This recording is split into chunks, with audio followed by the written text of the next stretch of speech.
अस्सलाम वालेकुम नाज़रीन, आईना टीवी ते भलीकार चऊं था। ब्रेकिंग न्यूज़ खणी आया आहियूं त मिसल पुलिस मंशियात फ़रोशनि ख़िलाफ़ कार्रवाई तेज़ करे छॾी। मिसल भरिसां आराड़ो स्टॉप ते गश्त दौरान मेवो वलद वारिस कासकेली खे गिरफ़्तार करे 10 लीटर शराब हथ करे खेसि संदनि मथां मंशियात एक्ट तहत केस दाख़िल करे चालान करे छॾियो। ॿी कार्रवाई में मिसल पुलिस मीरवा रोड वटि भरिसां अनवर अली वलद अकबर अली कुंभार के गिरफ़्तार करे 100 मेन पुड़ियूं हथ करे वरितियूं। अनवर अली सां गॾु मोहम्मद रफ़ी कुंभार वलद मोहम्मद इसाक कुंभार हो जेको फ़रार थी वियो।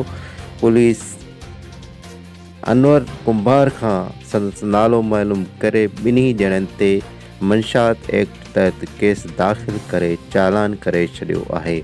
SHO मिसल नूरदीन मल्हा मूजिब ॾोहारनि ऐं मंशियात फ़रोशनि ख़िलाफ़ कार्रवाई तेज़ कई वई आहे। असांजो चैनल सब्सक्राइब कंदा। अला